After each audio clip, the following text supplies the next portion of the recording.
Hello everyone. आज हम लोग पोलार और नाइकिस प्लॉट के बारे में बात करने वाले हैं। पोलार और नाइकिस प्लॉट से रिलेटेड क्वेश्चन के बारे में बात करूंगा। वन बाय वन मैं डील करूंगा कि पहले मैं पोलार प्लॉट के क्वेश्चंस को लेने वाला हूं। एकदम आप आराम से देखिएगा वीडियो स्टार्टिंग से लेके एंडिंग तक। तो क्वेश्चन के कलेक्शंस में गुड क्वेश्चंस लिए हूँ। जो भी गेट के प्रीवियस ईयर के क्वेश्चंस थे उन क्वेश्चंस के साथ में जा रहा हूँ। और उसके बाद पोलार प्लॉट कंप्लीट होगा, फिर सेकंड टॉपिक नाइकिस प्लॉट के क्वेश्चंस को मैं कवर करूंगा। इवन मैं क्वेश्चन वाइज इसलिए स्टार्ट किया कि टॉपिक वाइज अगर मैं वीडियोस अभी नहीं रेडी कर रहा हूँ, क्वेश्चन वाइज वीडियो रेडी कर रहा हूँ। टॉपिक वाइज में थोड़ा सा और भी टाइम की नीड होती है, बट वीडियो वाइज में जो रेडी किया हूँ, जो कंसेप्ट वाइज जो क्वेश्चन लिया हूँ, मैं सिलेक्ट किया हूँ, तो अगर आप उसको अच्छे से अगर वन बाय वन देखते जाते हो तो आपका पूरा टॉपिक का कंसेप्ट पूरा कवर हो जाएगा। मैं केयर करूंगा इस चीज़ का कि आप अगर वीडियोस को देख रहे हो तो आपका पूरा कंसेप्ट क्लियर हो जाए, इससे रिलेटेड कोई भी डाउट ना रहे आपके पोलार एंड नाइकिस प्लॉट के। इवन जिन क्वेश्चन में आपको डाउट रहते हैं, जो प्रीवियस ईयर के कुछ अच्छे क्वेश्चन है, उन क्वेश्चन को ही मैं सेलेक्ट किया हूँ। तो वन बाय वन क्वेश्चन आप देखते जाइएगा, ठीक है। तो अब हम स्टार्ट करते हैं पोलर प्लॉट के कुछ अच्छे क्वेश्चन से। तो फर्स्ट क्वेश्चन मैं ले रहा हूँ, question number 1। The polar diagram of A conditionally stable system for open loop gain k equal to 1 is shown in the figure. The open loop transfer function of the system is known to be stable. The closed loop system is stable for. Polar diagram is given. Options are: first option k less than 5 and k is varying from 1 by 2 to 1 by 8. Second option k less than 1 by 8 and k is varying from 1 by 2 to 5. Third option k less than 1 by 8 and k greater than 5. Last option k greater than 1 by 8 and k less than 5. ये gate 2005 का question.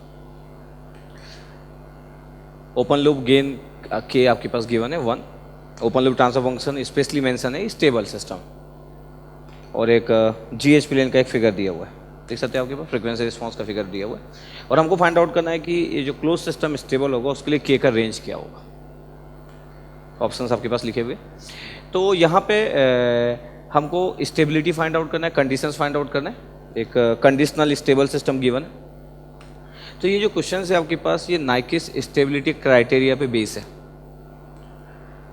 तो what is the basic difference between polar plot and Nyquist plot? दोनों से stability find out कर सकते हैं, but polar plot से आप एब्सोल्यूट स्टेबिलिटी फाइंड आउट नहीं कर सकते। आप स्टेबिलिटी निकाल लोगे, स्टेबल है, मार्जिन स्टेबल है, अनस्टेबल है, फाइंड आउट कर सकते हैं, बट आप ये कभी नहीं बता सकते कि number of right hand side of S plane कितने पोल्स है। अगर सिस्टम अनस्टेबल है तो 1 पोल के कारण है कि 2 पोल के कारण है कि 3 पोल के कारण, वो फाइंड आउट नहीं कर सकते बाय यूजिंग पोलर प्लॉट। तो by using polar plot we can determine the relative stability. But अगर मैं नाइकिस प्लॉट की बात करूं तो नाइकिस प्लॉट से हम एब्सोल्यूट स्टेबिलिटी भी फाइंड आउट कर सकते हैं, like Routh Hurwitz stability criteria. जैसे RH मेथड के थ्रू हम हमेशा फाइंड आउट कर लेते हैं कि number of right hand poles कितने होंगे, लेफ्ट हैंड पोल्स कितने होंगे। तो एब्सोल्यूट स्टेबिलिटी जैसे फाइंड आउट किया जा सकता है RH मेथड से, वैसे ही नाइकिस प्लॉट से भी हम एब्सोल्यूट स्टेबिलिटी फाइंड आउट कर सकते हैं। तो नाइकिस स्टेबिलिटी क्राइटेरिया जो है वो बहुत ही इंपॉर्टेंट है कि आपको आइडिया होना चाहिए कि नाइकिस स्टेबिलिटी क्राइटेरिया की कंडीशंस क्या होती है और कैसे यूज करते हैं। तो बहुत ही कंसेप्चुअल है, थोड़ा केयर करके देखिएगा। तो अगर मैं बोलूँ कि नाइकिस स्टेबिलिटी क्राइटेरिया जो होता है, नाइकिस स्टेबिलिटी क्राइटेरिया, नाइकिस स्टेबिलिटी क्राइटेरिया। तो नाइकिस स्टेबिलिटी क्राइटेरिया अगर मैं बात करूं तो इसके लिए एक फॉर्मूला आपके पास लिखा मैं, n equal to P minus Z. n equal to P minus Z. किसी बुक में जेड माइनस पी लिखा है, किसी बुक में पी माइनस जेड लिखा है, तो आपको क्लियर रहना चाहिए कि पी माइनस जेड भी सही है, जेड माइनस पी भी सही है। तो जो भी फॉर्मूला आपके पास है उसका अप्लीकेशंस क्लियर रहना चाहिए, जैसे n equal to P minus Z लिखा। अब अगर मैं बोलूँ आपके पास कि n equal to P minus Z में आपके पास n क्या है, n, तो n जो होता है आपके पास वो होता है number of encirclement, number of encirclement about critical point, about critical point -1 plus J0, critical point -1 plus J0 in anti clockwise direction और काउंटर क्लॉकवाइज डायरेक्शन, एक ही बात है। यहां पे अगर मैं बात करूं कि यहां पे P क्या है, P नंबर ऑफ पोल्स नहीं है, P number of right hand poles, P number of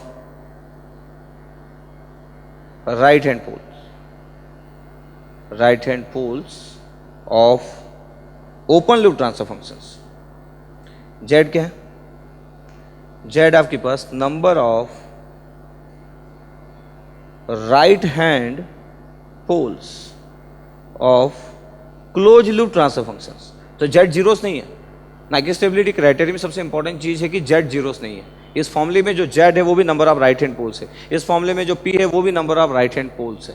but जो पी है वो ओपन लूप ट्रांसफर फंक्शन का राइट हैंड पोल्स है, जो जेड है वो क्लोज लूप ट्रांसफर फंक्शंस का number of right hand poles है, और जो एन है वो इंसर्कलमेंट अबाउट क्रिटिकल पॉइंट है। अब आपको ये समझना है कि फॉर्मूला कैसे आया होगा और जेड पोल्स क्यों बना। तो उसके लिए फिर आपको डेप्थ में थ्योरेटिकल पॉइंट में जाना पड़ेगा कि नाइकी स्टेबिलिटी क्राइटेरिया की कंडीशंस कहाँ से आती।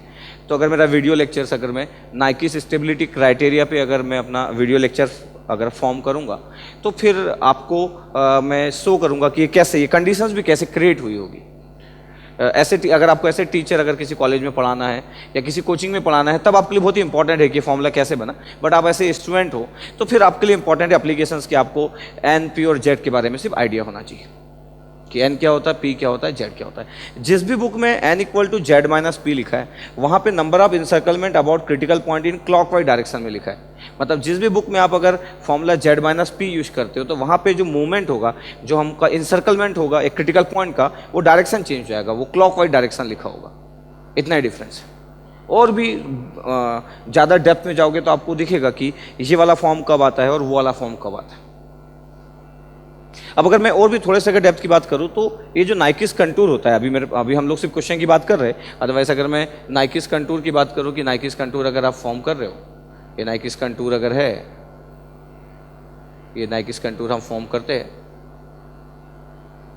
ये नाइकिस कंटूर,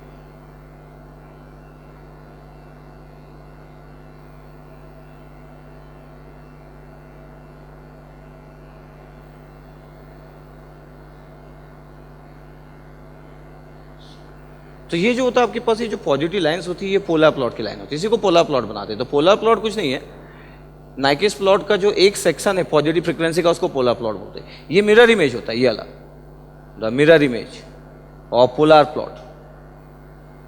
ये जीरो फ्रीक्वेंसी लाइन है, ये दिख रहा है आपके पास, zero frequency line, zero frequency line. और ये वाला जो है आपके पास ये infinite frequency line, infinite frequency line. तो जब भी हम ये वाला फॉर्मूले की बात करते हैं आपके पास, क्योंकि हम डेप्थ में बात नहीं कर रहे कि इसका सब एप्लीकेशंस क्या है इस नाइकिस कंटूर का, तो बाय डिफॉल्ट किसी भी क्वेश्चंस में आपके जितने भी गेट के क्वेश्चंस भी आते हैं बाय डिफॉल्ट मान लिया जाता है कि नाइकिस कंटूर यही वाला होगा। जैसे देख रहे हैं आप लोग, ये नाइकिस कंटूर। इसका मतलब है कि जब भी ये वाला फॉर्मूला फॉर्म होता है कि N equal to P minus Z है तो सभी लोग यही वाले नाइकिस कंटूर को आपके पास फॉलो करते हैं। इस वाले नाइकिस कंटूर के अकॉर्डिंग ही ये डिराइव होता है कि N equal to P minus Z का एप्लीकेशंस कैसे आया करके। तो कभी आपको नाइकिस कंटूर अगर दिया है, एक आधी 2017 में नाइकिस कंटूर का फिगर बना था, उसके पहले तो कभी किसी इसके पहले 2017 के पहले जितने भी नाइकिस प्लॉट पे क्वेश्चन फ्रेम हुए कोई नाइकिस कंटूर की इवन बात भी नहीं किया है। और 2017 में जो नाइकिस कंटूर बना था वो यही वाला बना हुआ था।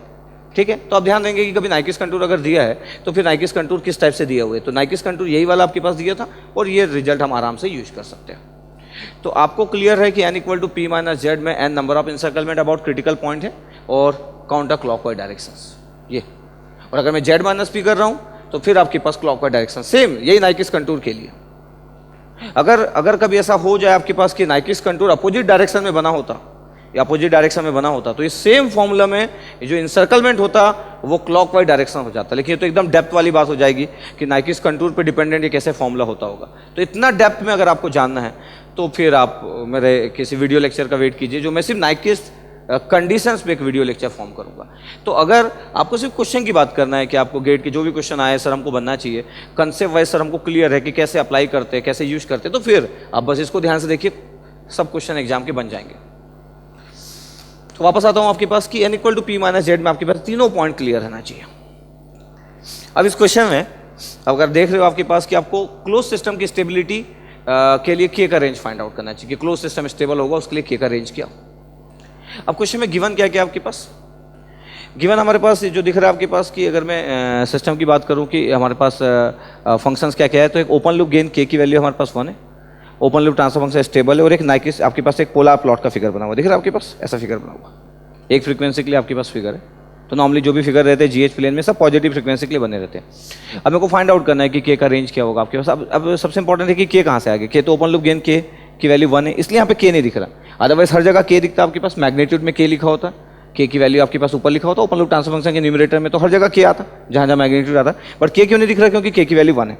इसका मतलब अगर मैं कंसेप्ट वाइज बात करूँ तो एक्चुअली ये -0.2 के है, ये -2 के है और ये -8 के, ये मतलब हुआ इसका। हर जगह के अवेलेबल था, तो ये -0.2 के है, -2 के और -8 के। अब मेरे को के का रेंज फाइंड आउट करना है for close system stability, close loop system stability. अब मैं क्या करता हूँ कि अगर यहाँ से मेरे को ये पता चल रहा है कि अगर मैं यहाँ से अगर देखूँ कि ओमेगा की वैल्यू अगर इंक्रीज कर रहा है आपके पास, तो ओमेगा इक्वल टू 0 मान लेता हूँ। यहाँ से स्टार्ट हुआ पोलर प्लॉट और ये ओमेगा इक्वल टू इन्फानाइट पे एंड हो रहा है। और अगर ओमेगा इक्वल टू 0 पे आपके पास एंगल -90 है, -90 वाला पार्ट होता है, -90 इसका मतलब है कि टाइप 1 सिस्टम। टाइप 1 सिस्टम जब कोई भी इंफॉर्मेशन ना हो तो हम सिस्टम को मिनिमम फेज ट्रांसफर फंक्शन मान लेते हैं। इसका मतलब है कि कोई भी पोल्स या जीरो राइट में नहीं होगा। वैसे भी सिस्टम स्टेबल मेंशन है, open loop transfer function stable है, तो कोई पोल्स राइट में होने की बात तो हुई नहीं, बट राइट में जीरो जरूर हो सकता है। लेकिन जब भी कोई इन्फॉर्मेशन ना हो किसी क्वेश्चन के बारे में, तो by default we assume minimum phase transfer function, that means all poles and zeros will lie in left hand side of the S-plane। ये क्लियर है आपको। तो ये ओमेगा इक्वल टू 0 से स्टार्ट हो रहा है, ओमेगा इक्वल टू इनफाइनाइट पे एंड हो रहा है। जस्ट हम एज्यूम किए कि ऐसा आपके पास होते जा रहा है और लास्ट में आपके पास एंड हो गया। तो टाइप 1 सिस्टम आपके पास। अब अगर मैं इसके लिए अगर इसी पोलर प्लॉट की हेल्प से अगर मैं नाइकिस प्लॉट अगर फॉर्म करता हूँ, इसी पोलर प्लॉट की हेल्प से नाइकिस प्लॉट, तो नाइकिस प्लॉट में कैसे आपके पास फ्रेम कर सकता हूँ? अगर मैं नाइकिस प्लॉट बना रहा हूँ तो एक मिरर इमेज भी फॉर्म करूँगा, ये तो पोलर प्लॉट हुआ। और अगर मैं मिरर इमेज अगर फॉर्म कर रहा हूँ,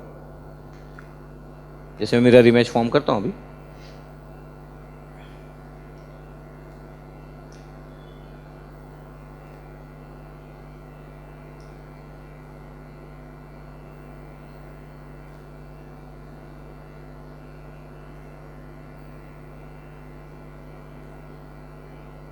ये आप कैसे अगर मिरर इमेज अगर मैं फॉर्म करना चाह रहा हूं, तो मिरर इमेज अगर आप फॉर्म कर रहे हो तो आप ध्यान दें कि आप ये मिरर इमेज फॉर्म कर रहे हो, जैसा दिख रहा है एग्जैक्टली वैसा ही।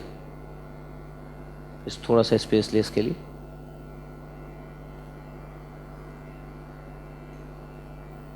ये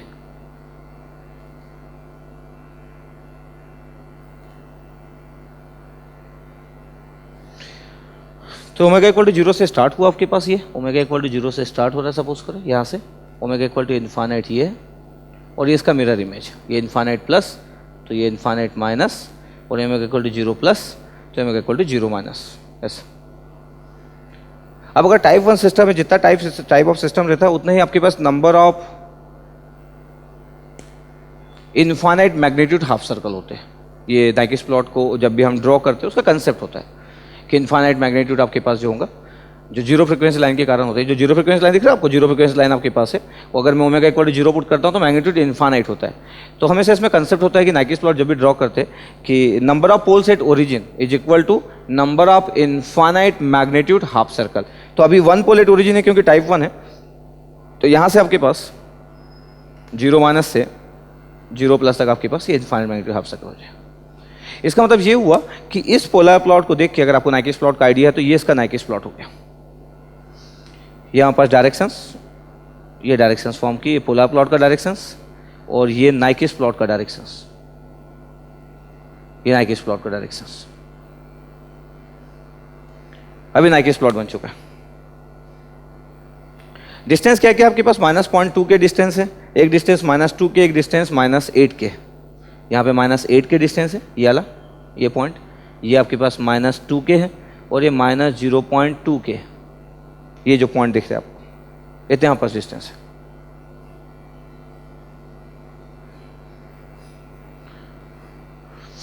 अब मेरे को फाइंड आउट करना है स्टेबिलिटी क्राइटेरिया के लिए आपके पास की क्लोज सिस्टम की स्टेबिलिटी क्राइटेरिया के लिए के का रेंज फाइंड आउट करना है। अब फॉर्मूला क्या होता है? n equal to p minus Z. इस पूरे फॉर्मूले में देखो आपके पास लिखा है open loop transfer function stable है। Open loop transfer function stable है, दैट मीन्स कोई भी राइट हैंड पोल्स इस सिस्टम में नहीं है जो भी open loop transfer function given है। और p क्या डिफाइन करता है इस फॉर्मूले में? Number of right hand poles of open loop transfer function. और अगर इस सिस्टम स्टेबल है, इसका मतलब ये हुआ कि आपको पता चल गया पहले से ही कि आपके पास जो p की वैल्यू है वो 0 है। नाइकिस स्टेबिलिटी क्राइटेरिया के फॉर्मूले में p इक्वल टू 0 है। p नंबर ऑफ पोल्स नहीं है, P number of right hand poles है। अब जब open loop transfer function stable है तो कोई पोल राइट में तो हो नहीं सकता, तो पी की वैल्यू 0 है। इस फॉर्मूले में पी इक्वल टू 0 हमारे पास है, ठीक है। जितना भी मैं यूज करूंगा N equal to P minus Z में फिक्स हो गया, पी की वैल्यू हमारे पास 0। अब अगर मेरे को फाइंड आउट करना है आपके पास कि क्रिटिकल पॉइंट कहाँ पे होगा, तो पॉसिबिलिटी की क्रिटिकल पॉइंट कहाँ कहाँ पे हो सकता है। तो क्रिटिकल पॉइंट की अगर मैं पॉसिबिलिटी की बात करूँ तो देखो आपके पास क्रिटिकल पॉइंट कहाँ कहाँ हो सकता है कि यहाँ हो सकता है क्रिटिकल पॉइंट, यहाँ हो सकता है क्रिटिकल पॉइंट, यहाँ हो सकता है क्रिटिकल पॉइंट, और यहाँ हो सकता है आउटसाइड। ये ए पॉइंट है, ये क्रिटिकल पॉइंट हो सकता है बी, सी और डी। ऐसे 4 पॉसिबिलिटी क्रिटिकल पॉइंट की कि ए पे है, बी पे है, सी पे है, डी पे। तो 4 केसेस में जा सकता है आपके पास, क्योंकि हमारे पास मेंशन तो है नहीं कि क्रिटिकल पॉइंट कहाँ पे था। यहाँ पे सिर्फ के रिस्पेक्ट में मैग्नीट्यूड गिवन है। तो अगर मैं 4 पॉसिबिलिटी में जाऊँ आपके पास कि क्या क्या हो सकता है, जैसे अगर मैं बोलूँ कि केस वन में जा रहा हूँ, मैं बोल रहा हूँ कि जो क्रिटिकल पॉइंट है -1 + j0, ये किस जगह पे है, पॉइंट ए पे। ये पॉइंट ए पे अगर है, ध्यान देखिएगा। अब नंबर ऑफ इंसर्कलमेंट कितने हो रहे हैं, अगर -a पे है आपके पास तो देखो यहाँ पे इंसर्कलमेंट कितना हो रहा है, एक तो ये वाला, ये स्मॉल इंसर्कलमेंट, ये नहीं, ये सिर्फ ए को इंसर्कल जो कर रहा है, एक ये और एक पूरा वाला इंसर्कलमेंट, ये सेकंड इंसर्कलमेंट। तो नंबर ऑफ इंसर्कलमेंट जो है वो 2 है, और नंबर ऑफ इंसर्कलमेंट 2 है, और डायरेक्शन क्या है, देखो ध्यान से देखो आपके पास डायरेक्शन क्या है, 1 क्लॉकवाइज। सेकंड आपके पास जो कंप्लीट जो आपके पास ये सर्कल फॉर्म हो रहा है, कंप्लीट सर्कल, ये भी क्लॉकवाइज है। तो ये आपके पास क्लॉकवाइज, और ये जो कंप्लीट सर्कल है ये भी क्लॉकवाइज। तो there are 2 clockwise encirclement about critical point, अगर पॉइंट ए पे है क्रिटिकल पॉइंट। तो अब हमारे डेफिनेशन में एन क्या था, number of encirclement about critical point in anti clockwise direction, but हमारा क्या है, क्लॉकवाइज। इसका मतलब है कि एन की वैल्यू 2 नहीं -2 होगा। तो N equal to P minus Z में एन इक्वल टू -2 आ गया, और पी की value number of right hand poles, ये तो स्टेबल क्वेश्चन में गिवन था, तो 0। तो जेड कितना आ रहा है, जेड 2 आ गया, और जेड इक्वल टू 2, तो जेड क्या रिप्रेजेंट कर रहा था, number of right hand poles of close loop transfer function. इसका मतलब है कि सिस्टम में 2 राइट हैंड पोल्स है क्लोज लूप ट्रांसफर फंक्शन में। तो सिस्टम क्या हो गया, अगर क्रिटिकल पॉइंट यहां पे, तो सिस्टम हो गया अनस्टेबल सिस्टम हो गया, ये अनस्टेबल सिस्टम। इसका मतलब एक क्रिटिकल पॉइंट अगर यहां पे होगा आपके पास, तो सिस्टम अनस्टेबल होगा। हमको फाइंड आउट करना था कि के का वो रेंज फाइंड आउट करो जिसमें सिस्टम स्टेबल है। तो ये हमारा केस नंबर जो 1 है, ये हमारे जो ऑप्शंस फ्रेम है उसके लिए नहीं है, क्योंकि ये तो अनस्टेबल के लिए। अगर मैं रेंज निकालूंगा भी इसके लिए, तो वो इस अनस्टेबल कंडीशन के लिए रेंज निकलेगा, के का रेंज क्वेश्चंस के ऑप्शंस के लिए नहीं निकलेगा। इसका मतलब है कि केस 1 जो है वो अनस्टेबल सिस्टम है। तो अब मैं केस 2 में जा रहा हूं कि अगर क्रिटिकल पॉइंट अगर बी पे, तो केस एकदम क्लियर रहना चाहिए केस। अब अगर मैं पॉइंट अगर आपके पास बोल रहा हूं कि क्रिटिकल पॉइंट का जो है वो पॉइंट बी पे, अब ध्यान देखिएगा, अगर मैं पॉइंट बी, यही भी चेंज कर रहा हूं, अगर मैं पॉइंट बी पे हूं, तो पॉइंट बी पे again N equal to P minus Z हुआ। अब एन की वैल्यू कितना होगा, ध्यान देखेंगे, इसमें क्या दिख रहा है आपके पास, देखो ये इंसर्कलमेंट हो रहा है, लेकिन देखो डायरेक्शन देखो क्या है, एंटी क्लॉकवाइज। और बी को एक और कौन कवर कर रहा है, ये ऊपर वाला सर्कल तो कवर कर ही रहा है। इसका मतलब है कि नंबर ऑफ इंसर्कलमेंट इसमें भी 2 है, लेकिन 1 एंटी क्लॉकवाइज एंड 1 क्लॉकवाइज। इसका मतलब है कि नंबर ऑफ इंसर्कलमेंट जो होगा 1 एंटी क्लॉकवाइज मतलब +1, 1 एंटी क्लॉकवाइज मतलब -1। तो नंबर ऑफ इंसर्कलमेंट जो बी पॉइंट के लिए वो 0। सबसे इंपॉर्टेंट ये बी पॉइंट है, क्योंकि नंबर ऑफ इंसर्कलमेंट देखने में 2 लग रहे हैं, एक ये और एक ये पूरा वाला, लेकिन ये एंटी क्लॉकवाइज है और ये पूरा क्या दिख रहा है, क्लॉकवाइज। 1 एंटी क्लॉकवाइज 1 क्लॉकवाइज, तो +1 एंड -1, नंबर ऑफ इंसर्कलमेंट 0 हो गया। पी की वैल्यू तो फिक्स है, 0 है, स्टेबल सिस्टम है। जेड कितना निकल रहा है यहाँ से, जेड इक्वल टू निकल रहा है 0। सिस्टम क्या आ गया, स्टेबल आ गया। अब ये हमारे क्वेश्चन में गिवन था कि हमको ये जो ऑप्शन फ्रेम है ये स्टेबल सिस्टम के लिए निकालना है। इसका मतलब है कि जो केस 2 है हमारे लिए इंपॉर्टेंट हो गया। इसमें जो के का रेंज होगा वो बिल्कुल हमारे ऑप्शंस के लिए फ्रेम है, जो ऑप्शंस फ्रेम है। अब के का रेंज कैसे निकलेगा, अगर क्रिटिकल पॉइंट यहां पे है, तो ये जो 1 है -1, ये -1 जो है ये -2 के लेफ्ट हैंड साइड में और -2 के राइट हैंड साइड में। तो मैं माइनस का केयर ना करूं, -1 को 1 बोलूं, तो जो 1 है ये 0.2 के से, 0.2 का जो मैग्नीट्यूड है, 0.2 के का मैग्नीट्यूड, ये जो 1 है ये इससे ज्यादा है, और जो 1 है इस 2 के से कम है। इसका मतलब ये हुआ कि मेरे को माइनस की नीड नहीं है। मैं सिंपल अगर कंडीशंस की बात कर रहा हूं कि कंडीशंस क्या होगा, तो मैं बोल सकता हूं कि 2k की वैल्यू 1 से ज्यादा होगा एंड 1 की वैल्यू 0.2k से ज्यादा होगा। ये दिख रहा है आपके पास, माइनस को जाने दीजिए, तो फिर माइनस के साथ करोगे, फिर माइनस को कैंसिल करोगे, तो उससे अच्छा आपको क्लियर हो कि मैग्नीट्यूड ट्वाइस -1 + j0, मैग्नीट्यूड 1 हुआ, 1 is greater then 0.2k and 2k is greater then 1। ये आपके पास। अब इसको सॉल्व किया जाए तो यहां से कंडीशंस क्या आ रहा है, इस वाली जगह से k की वैल्यू ग्रेटर देन 1/2 एंड यहां से k कितना आ रहा है आपके पास, लेस देन 5। तो k लेस देन 5 होना चाहिए। 1/2 से ज़्यादा होना चाहिए और 5 से कम होना चाहिए। तो 1/2 से 5 के बीच में होना चाहिए k की वैल्यू। तो आप ऐसा भी लिख सकते हो k is greater then 1/2 and less than 5। देख रहे आपके पास। तो अगर मैं आंसर वाइज अगर बात करूँ तो देखो ऑप्शंस भी आ चुका है ये आपके पास, ये एक ऑप्शंस की पॉसिबिलिटी। और अगर ऑब्जेक्टिव पेपर अगर दे रहा हूँ तो मेरे को पता भी चल गया बी आंसर यहीं पे, ऐसा कोई ऑप्शन ही नहीं है। बट फिर भी और भी डिटेल में मैं जाता हूँ तो हमको पता चल गया आपके पास कि सिस्टम स्टेबल होने के लिए के का रेंज ये रहना चाहिए और हमारा पॉइंट का होना चाहिए, इस जगह पे होना चाहिए 1 एंटी क्लॉकवाइज एंड 1 क्लॉकवाइज। अब अगर मैं पॉइंट सी पे होता तो पॉइंट सी पे क्या होने वाला है, पॉइंट सी पे देखो जैसे पॉइंट ए था वैसे ही पॉइंट सी है। क्यों पॉइंट सी वैसा ही है, क्योंकि पॉइंट सी में भी अगर मैं पॉइंट सी की बात कर रहा हूँ, पॉइंट सी केस नंबर 3 की बात कर रहा हूँ, तो number of encirclement about critical point कितना है, अगेन 2 क्लॉकवाइज इंसर्कलमेंट है। 1 ये वाला दिख रहा है आपको 1 एंड सेकेंड 1 दिस, और 2 अगर क्लॉकवाइज इंसर्कलमेंट है तो n की वैल्यू अगेन -2 और फिर z की वैल्यू 2 और सिस्टम क्या हो गया unstable.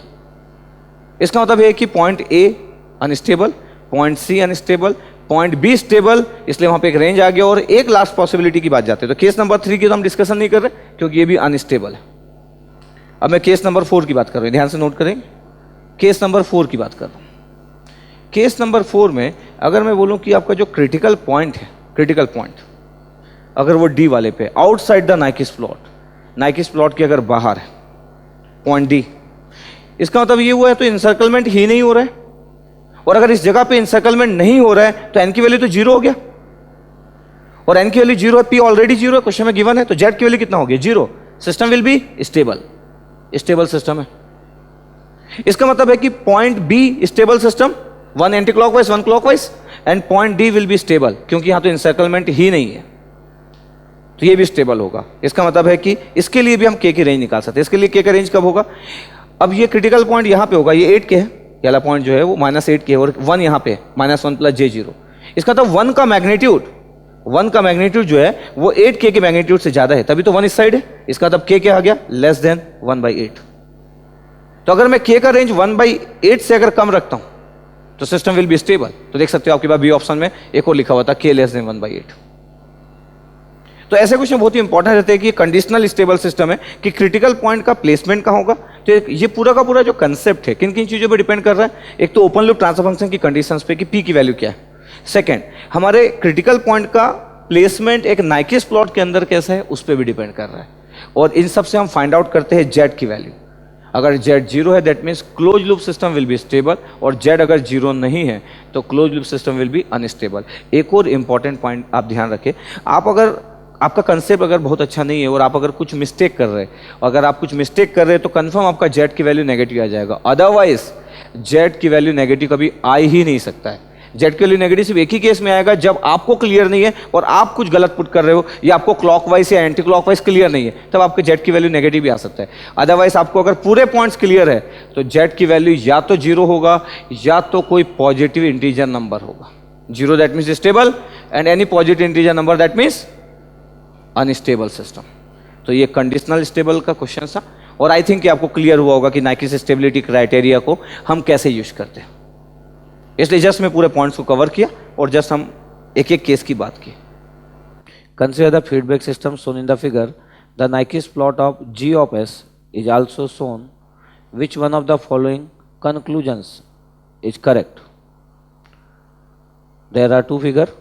First one is one negative unity feedback path and second one is Nyquist plot of g of s.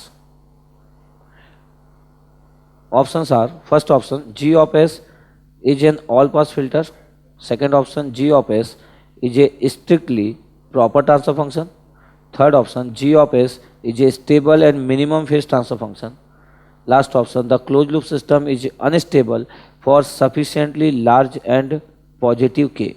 हाँ, नेक्स्ट क्वेश्चन गेट 2014 एक नेगेटिव यूनिटी फीडबैक सिस्टम दिया वो आपके पास जी ऑफ एस के साथ के मल्टीप्लाई करके दिया वो। यहाँ पे आप देख सकते हो कि एक नाइकिस प्लॉट का फिगर गिवन है, एक जीएच प्लेन में एक नाइकिस प्लॉट का फिगर गिवन, और आपको कुछ कंक्लूजन्स गिवन है आपके पास कि जो सिस्टम है नाइकिस जो प्लॉट हो किसके लिए। पहला option all pass filter, second लिखा आपके पास कि स्ट्रिक्टली प्रॉपर ट्रांसफर फंक्शन है, थर्ड लिखा है कि stable and minimum phase transfer function है, अब फोर्थ आपके पास लिखा कि close loop transfer function unstable for large positive values of के। ऐसे 4 ऑप्शंस गिवन है। तो ये थोड़ा एनालिटिकल क्वेश्चन है आपके पास, क्योंकि स्टेटमेंट बेस्ड क्वेश्चन से आपको एक फिगर के बारे में इन्फॉर्मेशन गिवन है, तो आपको फाइंड आउट करना है कि क्या क्या कैसे हो सकता है। अब ध्यान से पहले हम देखते हैं आपके पास कि ओपन लूप ट्रांसफर फंक्शन क्या दिख रहा है। तो क्वेश्चन में ओपन लूप ट्रांसफर फंक्शन के साथ मल्टीप्लाई है, तो आप बोल सकते हो कि ओपन लूप ट्रांसफर फंक्शन की जो वैल्यू है, OLTF की जो वैल्यू है ओपन लूप ट्रांसफर फंक्शन, वो GDSS है, और GDSS की वैल्यू कितना हो गया K into G of S। तो K का मल्टीप्लाई सिंपल ऐसा लिख सकते हैं हम लोग, open loop transfer function unity feedback है। नेक्स्ट आपके पास देखो एक नाइकिस प्लॉट का फिगर दिया हुआ है। अब ये क्वेश्चन कंसेप्चुअल और एनालिटिक किस बेसिस पे है कि आपको ये नहीं मेंशन है कि ओमेगा की वैल्यू 0 कहाँ पे, इनफाइनाइट कहाँ पे। तो कंफर्म है कि अगर ये नाइकिस प्लॉट का फिगर है तो यहाँ पे अगर ओमेगा 0 होगा तो यहाँ ओमेगा इनफाइनाइट है, ये 0 से इनफाइनाइट, और अगर ओमेगा 0 यहाँ पे होगा तो ओमेगा इक्वल टू इनफाइनाइट यहाँ पे होगा। इसका मतलब क्या हो गया कि यहाँ पे तो आपके पास अगर आपको दोनों पॉसिबिलिटी चेक करना है कि दोनों पॉसिबिलिटी में, पहली पॉसिबिलिटी में अगर मैं बोलूँ कि आपके पास एक सर्कल बनाता हूँ मैं,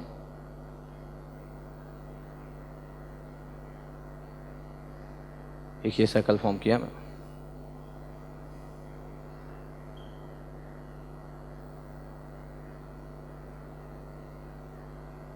और एक फॉर्म किया, ये रियल इमेजनरी, रियल और इमेजनरी। हाँ, फिगर में एक चीज मेंशन है कि राइट साइड का जो डिस्टेंस है वो 1 से ज़्यादा है, ये मैग्नीट्यूड जो है वो 1 से ज़्यादा है, और लेफ्ट साइड का जो है आपके पास वो 1 से कम है, जिस पॉइंट पे कट कर रहा है ये -1 इस साइड ले लेता हूँ। क्वेश्चन में मेंशन है, फिगर से आपको पता भी चल गया।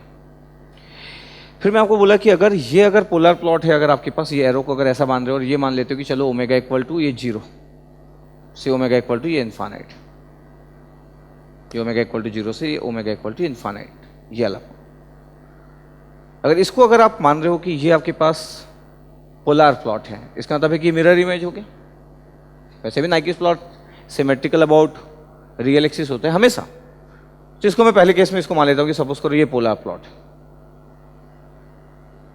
और ये mirror image, the mirror image of polar plot. ये सेकेंड पॉसिबिलिटी लिया कि सपोज करो कि अगर ये आपके पास डायरेक्शन, सपोज करो ये आपके पास पोलर प्लॉट, तो ओमेगा इक्वल टू 0 ये हुआ और ओमेगा इक्वल टू इनफाइनाइट ये हुआ। और अगर ये पोलर प्लॉट है इसका मतलब ये है, फिगर इतना सिमेट्रिकल नहीं बनाया आप, फिगर सिमेट्रिकल ही होगा, तो ये आपके पास पोलर प्लॉट, तो ये इसका mirror image, mirror image of polar plot. दोनों केसेस ले लिए क्योंकि ओमेगा मेंशन नहीं था। तो जी मैं बोल भी रहा हूँ कि क्वेश्चन थोड़ा एनालिटिकल है, तो हमको एनालिटिकल पॉइंट ऑफ व्यू से थोड़ा सा डिस्कशन भी करना है। क्या मेंशन है क्वेश्चन में कि राइट का डिस्टेंस जो है 1 से ज़्यादा है और लेफ्ट का जो डिस्टेंस है, ये वाला जो डिस्टेंस है वो 1 से कम है, यहाँ पे कहीं पे -1, और ये 1 से ज़्यादा डिस्टेंस है तो ये 1 यहाँ। अब एनालिटिकल क्वेश्चन है तो ऑप्शन बेस्ड क्वेश्चन होगा। पहला क्वेश्चन में मेंशन है कि जो हमारा ओपन लूप ट्रांसफर फंक्शन जिसके लिए बना है वो ऑल पास फिल्टर। अब ऑल पास फिल्टर आपको क्लियर रहना चाहिए कि ऑल पास फिल्टर क्या होता है। तो ऑल पास फिल्टर जो होता है आपके पास, ऑल पास फिल्टर जिसमें नॉर्मली हम बोलते हैं कि right hand 0 with left hand pole with same distance. जैसे अगर मैं बोलूँ कि एक फर्स्ट ऑर्डर सिस्टम अगर मैं G ऑफ S ले रहा हूँ, जैसे कि अगर मैं बोलूँ कि S-2/S+2 है, इसका मतलब है कि जहाँ आपके पास पोल होगा उसी के अपोजिट एक 0 होगा राइट हैंड। ये एक ऑल पास फिल्टर का एक्सप्लेन। तो ऑल पास फिल्टर का जब भी आप कोई मैग्नीट्यूड निकालता है आपके पास, magnitude of all pass filter वो हमेशा 1 आएगा। या आपके पास अगर मैं यहाँ पे K लगा दे रहा हूँ तो K आएगा। इसका मतलब ये हुआ कि ओमेगा की हर वैल्यू के लिए उस पर मैग्नीट्यूड कांस्टेंट होगा। ओमेगा की हर वैल्यू के लिए, ओमेगा के साथ मैग्नीट्यूड चेंज नहीं होता है ऑल पास फिल्टर का। चाहे कुछ भी ले लो आपके पास, राइट हैंड 0 लेफ्ट हैंड पोल पर ये वैल्यू सेम होना चाहिए। 1 तो ये -1 तो +1, ये -3 तो +3, right hand 0 with left hand pole, ये all pass filter, magnitude will be constant. अब अगर मैग्नीट्यूड कांस्टेंट होगा इसका मतलब है कि अगर मैं पोलर प्लॉट बना रहा हूं तो मैग्नीट्यूड कांस्टेंट आपके पास हो रहा है, और नाइकिस प्लॉट दैट मीन्स सिमेट्रिकल अगर मैं फॉर्म कर रहा हूँ रियल एक्सिस के लिए, तो उसका जो मिरर इमेज होगा तो सिमेट्रिकल होगा। इसका मतलब अगर आप पॉइंट वाइज अगर ध्यान से सोचे कि एक ऑल पास फिल्टर का नाइकिस प्लॉट कैसे होना चाहिए, तो ऑल पास फिल्टर का जो नाइकिस प्लॉट होना चाहिए वो सिमेट्रिकल अबाउट ओरिजिन होना चाहिए। इसका मतलब एक सर्कल सेम बनेगा और डिस्टेंस जो होगा वो सेम होगा। ये एक नाइकिस प्लॉट होता है एक ऑल पास फिल्टर का, ये क्लियर है।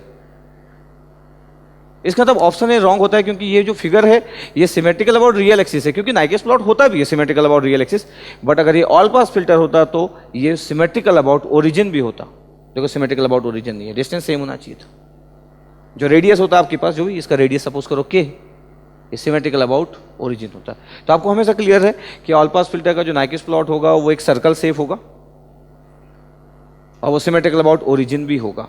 तो हमको दिखा आपके पास कोई भी possibility, a possibility, second possibility, ये जो फिगर है सिमेट्रिकल अबाउट ओरिजिन नहीं है। इसका मतलब ये हुआ कि ऑल पास फिल्टर आपके पास रॉन्ग हो गया, इसलिए ऑल पास फिल्टर नहीं हुआ।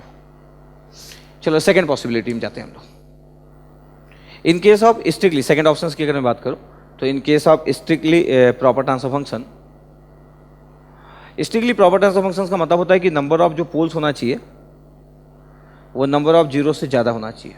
एक सिस्टम में number of poles greater than number of zero. अब अगर नंबर ऑफ पोल्स, अगर आपके पास number of poles is greater than number of zeros, अब जिस भी ट्रांसफर फंक्शन में number of poles number of zero से ज्यादा होंगे, इसका मतलब है कि डिनोमिनेटर का जो आपके पास ऑर्डर होगा वो ज्यादा होगा न्यूमरेटर के कंपेयर में। अगर पोल्स, अगर आपके जीरोस अगर 1 है, नंबर ऑफ जीरोस 1 है, तो पोल्स आपके पास 2 होना चाहिए, 3 होना चाहिए। इसका मतलब है कि किसी भी प्रॉपर ट्रांसफर फंक्शन में अगर आपके पास मैं S equal to G omega, अगर जैसे उस फ्रीक्वेंसी रिस्पॉन्स में पुट करता हूँ, तो ट्रांसफर फंक्शन में जैसे ही मैं ओमेगा की वैल्यू इन्फाइनाइट पुट करता हूँ, उस transfer function, open loop transfer function का मैग्नीट्यूड 0 होगा। ये एकदम बेसिक कंडीशन है किसी भी स्ट्रिक्टली प्रॉपर ट्रांसफर फंक्शंस के लिए, जहां पे number of poles number of zero से ज्यादा होते। तो आप समझ भी सकते हो कि अगर मैं omega tends to infinite put कर रहा हूं और अगर आपके पास न्यूमरेटर का जो ऑर्डर है उससे ज्यादा ऑर्डर डिनोमिनेटर का है, तो omega tends to infinite put करने में 0 ही मैग्नीट्यूड होगा किसी भी स्ट्रिक्टली प्रॉपर ट्रांसफर फंक्शन में। अब हम देख रहे हैं कि यहाँ पे 0 मैग्नीट्यूड है ही नहीं, क्योंकि मैं 2 केसेस लिया। अगर ओमेगा इक्वल टू 0 से स्टार्ट हो रहा है तो इन्फाइनाइट पे यहाँ पे एंड हो रहा है, और अगर यहाँ पे ओमेगा इक्वल टू 0 से स्टार्ट हो रहा है तो आपके पास ओमेगा इक्वल टू इन्फाइनाइट यहाँ पे एंड हो रहा है। दोनों ही फ्रीक्वेंसी पे ओमेगा इक्वल टू इन्फाइनाइट पे ये मैग्नीट्यूड या ये मैग्नीट्यूड, ये 0 नहीं है, तो ओरिजिन पे एंड नहीं हो रहा है। इसका मतलब ये हुआ कि स्ट्रिक्टली प्रॉपर ट्रांसफर फंक्शन भी नहीं है। तो आप हमेशा केयर करें कि जब भी ऐसे एनालिटिकल क्वेश्चंस हो, आप पूरे स्टेटमेंट को ध्यान से पढ़े। तो एक स्ट्रिक्टली प्रॉपर ट्रांसफर फंक्शंस का फॉर्म ये नाइक्विस्ट प्लॉट हो ही नहीं सकता है। तो जहां पे भी आप देखते हो कि magnitude omega equal to infinite पे 0 हो जाता है, वो सब प्रॉपर ट्रांसफर फंक्शंस के नाइक्विस्ट प्लॉट या पोलर प्लॉट के फिगर बने होते हैं। ठीक, तो सेकंड ऑप्शन भी रॉन्ग है। अब मैं थर्ड में जाता हूं आपके पास कि थर्ड की पॉसिबिलिटी क्या है। थर्ड में देखो क्या लिखा आपके पास, stable and minimum phase transfer function, ऐसा आपके पास गिवन था conclusion. Minimum phase transfer function क्या होते हैं आपके पास, ऐसे ट्रांसफर फंक्शन जिसमें पूरे सिस्टम के पोल्स और जीरो सब लेफ्ट हैंड साइड हो, no right hand zeros, no right hand poles, कोई भी रूट राइट हैंड साइड में लाई नहीं करेगा, चाहे वो जीरो क्यों ना हो। पूरे के पूरे poles left hand side lie करेंगे। अब पूरे के पूरे पोल्स, अगर पोल्स या जीरो, पोल्स एंड जीरोस अगर लेफ्ट हैंड साइड लाई करेंगे, इसका मतलब है कि साइन भी चेंज नहीं होगा आपके पास जो सिस्टम का। अब मिनिमम फेज ट्रांसफर फंक्शन है और स्टेबल है, तो जो मिनिमम फेज ट्रांसफर फंक्शन होता है वो स्टेबल ही होता है, उसमें ये नीड ही नहीं है कि स्टेबल लिखा हो। सिर्फ मिनिमम फेज ट्रांसफर फंक्शन लिखता तो भी चल जाता, क्योंकि ऐसा नहीं हो सकता कि minimum phase transfer function unstable हो, ऐसा हो ही नहीं सकता। All minimum phase transfer functions represents stable system, तो स्टेबल सिस्टम ही होता है। तो अब हमको देखना है कि आपके पास ये एक मिनिमम फेज सिस्टम का आपके पास नाइक्विस्ट प्लॉट हो सकता है। आप देखो ये 1 से ज़्यादा डिस्टेंस है, इसका मतलब ये हुआ कि सपोज करो मैं GDSS की वैल्यू सिलेक्ट कर लेता हूँ। GDSS की वैल्यू अगर सिलेक्ट कर लिया कि आपके पास ये K है 1 प्लस 0.5s, ऐसी जस्ट वैल्यू ले रहा हूँ, और 0.25 प्लस s ऐसी वैल्यू लिया अपने अकॉर्डिंग, जस्ट इस वैल्यूज को देख के कि 1 से ज़्यादा मैग्नीट्यूड और आपके पास 1 से कम। तब आपके पास K की वैल्यू अगर आपके पास लिखा हूँ आपके पास, तो सपोज करो K इक्वल टू 1 ले लो। आप ध्यान देखिएगा मैं क्या सोच के ले रहा हूँ। तो GDSS की वैल्यू आपके पास हो गया 1 प्लस 0.5s और 0.25 प्लस s। अब GDSS में अगर मैं मैग्नीट्यूड की बात करूं कि मैग्नीट्यूड की वैल्यू s इक्वल टू 0 पे कितना होगा 4, तो अगर मैं ओमेगा की वैल्यू पुट कर रहा हूं GDS जी ओमेगा का मैग्नीट्यूड, तो मैग्नीट्यूड कितना आपके पास 1 प्लस 0.5 तो 0.25 omega square divide by 0.25 square plus omega square, ये मैग्नीट्यूड हुआ। एंगल की बात कर रहा हूं तो एंगल कितना हो गया आपके पास, angle of GDS G omega, numerator में tan inverse 0.5 omega minus tan inverse omega upon 0.25, omega upon 0.25, ये ऐसा ले ली पूरा। अब मैं ओमेगा की वैल्यूज अगर मैं देख रहा हूँ कि ओमेगा इक्वल टू 0 पे कितना होगा मैग्नीट्यूड और इन्फाइनाइट पे कितना होगा, तो omega equal to 0 magnitude, that means S equal to 0। मैं डायरेक्ट भी बोल सकता था कि एस इक्वल टू 0 पुट कर लो, ये 0 हुआ, 1/0.25 4 आ गया, तो मैग्नीट्यूड 4 हो गया। इन्फाइनाइट में मैग्नीट्यूड कितना होगा आपके पास, इन्फाइनाइट में मैग्नीट्यूड हमको पता है इन्फाइनाइट में मैग्नीट्यूड होगा, इसका मतलब है कि एस का फैक्टर को लेंगे हम लोग, तो 0.5 डिवाइड बाई 1, तो सिर्फ 0.5, के की वैल्यू 1 ले चुको ना, तो 0.5। ये ओमेगा इक्वल टू 0 पे आपके पास अगर मैं एंगल की बात करूँ तो ओमेगा इक्वल टू 0 पे 10 इनवर्स 0 0, तो 0 डिग्री आ गया। ओमेगा इक्वल टू इन्फाइनाइट में बात करूँ तो ये 90 और ये भी 90, 90 माइनस 90 ये भी 0 डिग्री, 90 माइनस 90 डिग्री 0 डिग्री। ये तो अभी हम क्या किए कि इस क्वेश्चंस के डेटा कैसे फ्रेम किए कि ओमेगा इक्वल टू 0 पर देखो मैग्नीट्यूड आपके पास 1 से ज़्यादा मिलना चाहिए, इसका मतलब है कि ये इसको इस फिगर को फॉर्म कर लिए एक पॉसिबिलिटी को। देखो ओमेगा इक्वल टू 0 पे मैग्नीट्यूड 1 से ज़्यादा है और ओमेगा इक्वल टू इन्फाइनाइट में मैग्नीट्यूड देखो 1 से कम है 0.5।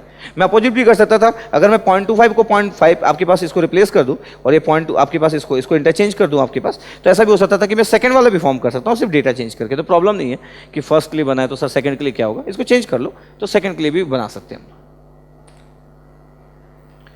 अब हुआ क्या इससे कि ठीक है ये आपके पास मैग्नीट्यूड वाइज सेटिस्फाइड कर रहा है, लेकिन अगर आप ध्यान से देखो तो ये आपके पास -180 डिग्री लाइन होता है और 0 डिग्री लाइन होता है। ये 0 डिग्री लाइन पे मैग्नीट्यूड 1 से ज़्यादा है और -180 डिग्री लाइन पे 1 से मैग्नीट्यूड कम है। लेकिन यहाँ पे क्या दिख रहा है, दोनों ही आपके पास जो मैग्नीट्यूड है आपके पास वो तो सेटिस्फाइड कर रहे हैं, लेकिन एंगल दोनों समय 0 डिग्री है। इसका मतलब है कि अगर मैं इसके लिए फिगर बना रहा हूँ तो वो सिर्फ वही के वही बनेगा, 0 डिग्री वाले पे ही बनेगा, तो ये आपके पास सेटिस्फाइड नहीं करेगा। इसका मतलब है कि मिनिमम फेज ट्रांसफर फंक्शन ले रहा हूं और अगर यहां पे और यहां पे चेंज नहीं है साइन का, पोल्स भी और जीरोस भी सब लेफ्ट हैंड साइड में है, तो जब मैं एंगल की जब भी बात करूंगा, जब भी ओमेगा इक्वल टू 0 या omega equal to infinite put करूंगा आपके पास, क्योंकि आपको दिख रहा है कि ऑर्डर 1 सिस्टम का नाइकिस प्लॉट का फिगर बना हुआ है, देख सकते हैं आपके पास।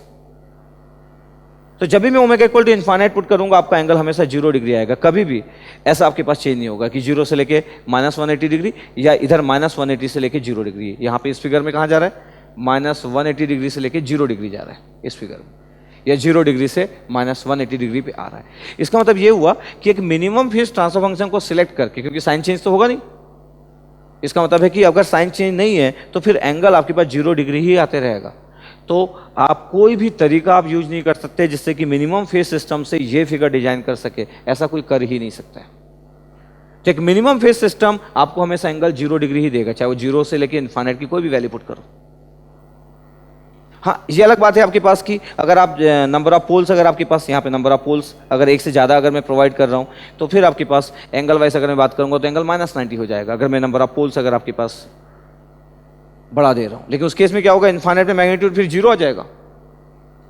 अगर मैं प्रॉपर ट्रांसफर फंक्शन ले लूँ और अगर पोल ज़्यादा ले लूँ आपके पास तो ओमेगा इक्वल टू इन्फाइनाइट में मैग्नीट्यूड आपके पास 0 आ जाएगा। तो दोनों फाइनाइट मैग्नीट्यूड आने के लिए पोल और 0 का ऑर्डर सेम होना चाहिए।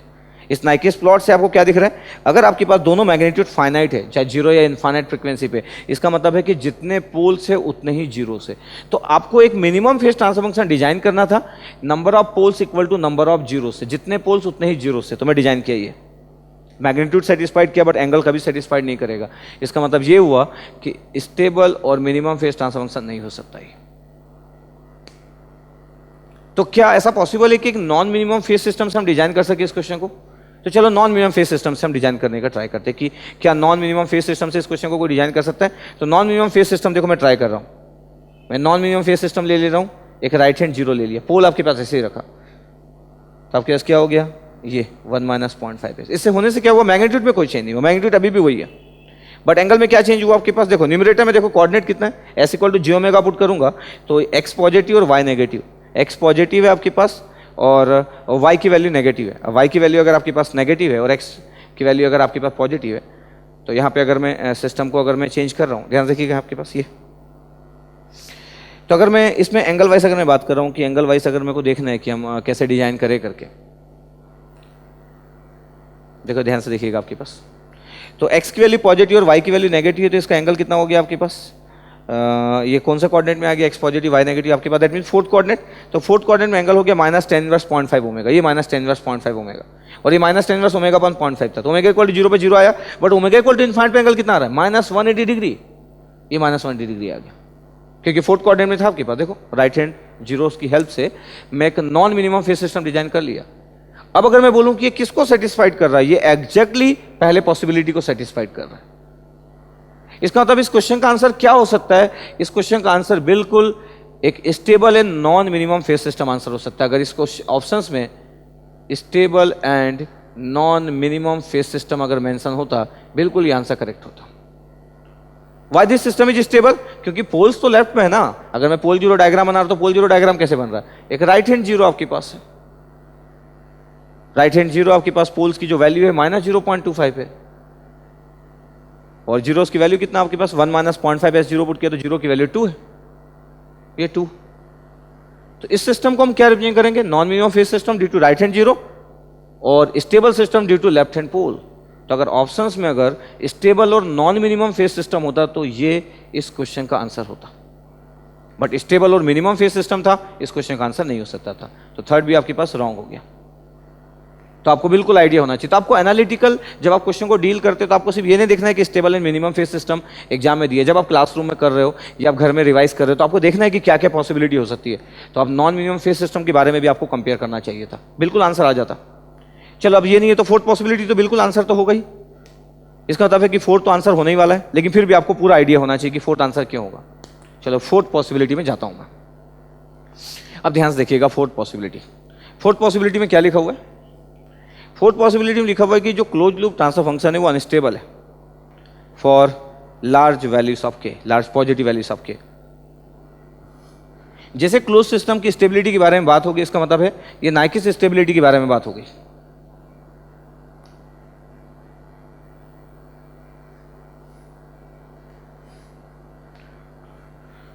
अब अगर मेरे को नाइकिस स्टेबिलिटी के बारे में अगर बात करना है कि के की लार्ज वैल्यू के लिए अगर मैं फॉर्म कर रहा हूं, जैसे यहां पे देखते हैं ये,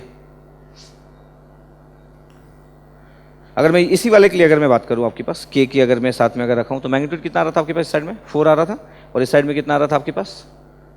0.5 आ रहा था, एस इक्वल टू इनफाइनाइट पे 0.5। तो अगर मैं के साथ अगर फॉर्म करता हूं, क्योंकि मेरे को के लिए बोला गया है क्वेश्चन, तो देखो के लिखा हुआ है, एस इक्वल टू 0 पे कितना आ रहा है? एस इक्वल टू 0 पे के अपन 0.25 4 के।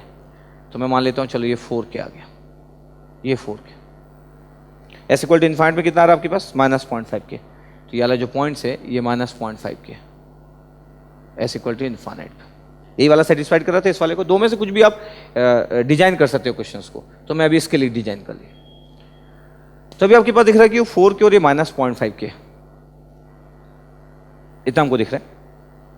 अब क्लोज सिस्टम की स्टेबिलिटी कैसे आपके पास डिसाइड होती है? आपके पास n equal to P minus Z, ये n equal to P minus Z के लिए नाइकिस स्टेबिलिटी जो क्राइटेरिया होता है वो होता है n equal to P minus Z. इसके पहले के अगर आप वीडियो लेक्चर अगर देख रहे होंगे तो मैं पूरा प्रॉपर एक्सप्लेन किया हूँ, n क्या होता है, p क्या होता है, z क्या होता है। फिर भी एक बार बोल देता हूँ। n होता है number of encirclement about critical point in anti clockwise direction और काउंटर क्लॉकवाइज डायरेक्शन।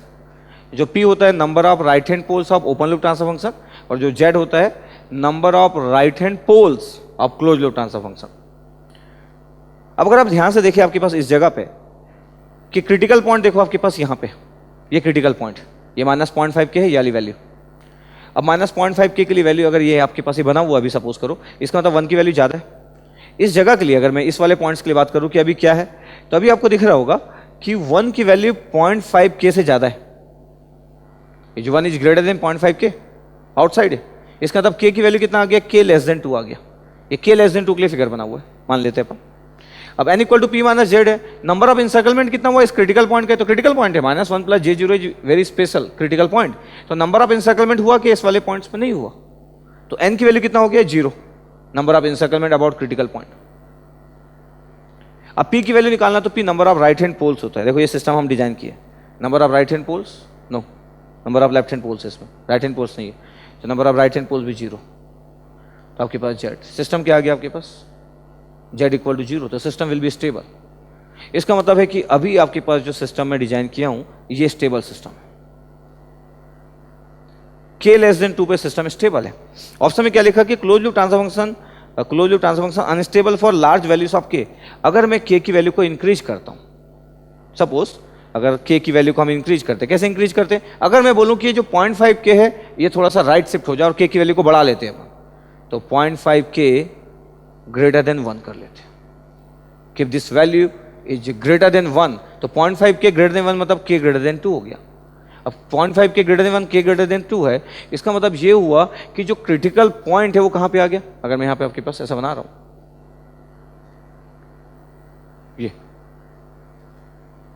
ये आपके पास 0.5 के माइनस 0.5 के माइनस 0.5 के, बट क्रिटिकल पॉइंट कहां पे, अंदर यहां, ये क्रिटिकल पॉइंट -1 प्लस J0, ये के ग्रेटर देन 2 पे, तो के लेस देन 2 का फिगर है, तो के ग्रेटर देन 2 का फिगर है। क्रिटिकल पॉइंट इनसाइड में आ गया आपके पास, ये देखो आपके पास 1 क्लॉकवाइज इंसर्कलमेंट है इस क्रिटिकल पॉइंट के अराउंड में। तो अगर इसका मतलब ये हुआ कि अगर मैं यहां पे फॉर्मूला यूज करता हूं कि n equal to p minus Z, तो number of encirclement about this critical point कितना हो रहा है, ध्यान से देखिए, ये 1 इंसर्कलमेंट इन क्लॉकवाइज डायरेक्शंस, तो n की वैल्यू -1, क्योंकि हमारा फॉर्मूला तो एंटी क्लॉकवाइज के लिए बना हुआ है। तो number of encirclement about critical point देखो आपके पास जो है वो 1 clockwise, n equal to -1, p की वैल्यू तो ऑलरेडी 0 था। क्यों, आपके पास जो एग्जांपल ये देख सकते हो, राइट हैंड लेफ्ट हैंड पोल से बना हुआ है वो, तो z के लिए कितना आ रहा है 1, इसका मतलब है z equal to 1, that means number of right hand poles of close loop transfer function will be 1। तो अगर क्लोज लूप ट्रांसफर फंक्शन का अगर एक पोल अगर राइट साइड में होगा तो सिस्टम क्या होगा, अनस्टेबल होगा। तो क्वेश्चन का कैसे हुआ आपके पास कि k लेस देन 2 पे आपके पास सिस्टम स्टेबल था, बट k ग्रेटर देन 2 पे आपके पास सिस्टम अनस्टेबल हो गया। तो कुछ अगर मैं k की वैल्यू को अगर लार्ज वैल्यू प्रोवाइड कर रहा हूं, सफिशिएंटली लार्ज पॉजिटिव वैल्यूज, तो close loop transfer function unstable हो सकता है। तो k की वैल्यू को आप इंक्रीज करके, यहाँ पे जो k की वैल्यू है इसको इंक्रीज करके इस पूरे के पूरे क्लोज लूप सिस्टम को अनस्टेबल बना सकते हो। तो जो मैं एग्जांपल लिया उसके अकॉर्डिंग k लेस देन 2 पे अगर सिस्टम स्टेबल था, तो k ग्रेटर देन 2 पे सिस्टम क्या है, अनस्टेबल है। तो answer will be D options. तो ऐसे एनालिटिकल क्वेश्चंस को थोड़ा सी डिटेल में आपके पास आइडिया रहना चाहिए। तो ऐसा नहीं है कि इतना बड़ा सॉल्यूशन था, इसका सॉल्यूशन इतना बड़ा नहीं है आपके पास, एक एक पॉइंट्स आपको क्लियर रहना चाहिए। अगर आपको पॉइंट्स क्लियर है तो मुश्किल से 1 मिनट का भी क्वेश्चन नहीं है, आप एंड कर सकते हो 1 मिनट के अंदर ही इस क्वेश्चन को एंड किया जा सकता है, बस आपके कंसेप्ट क्लियर होना चाहिए। तो आई होप कि आपको क्लियर हुआ होगा पूरा analytical part.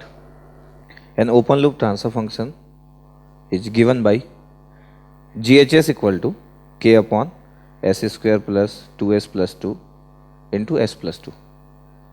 If k equal to 10, Nyquist plot do not encloses -1 plus J0.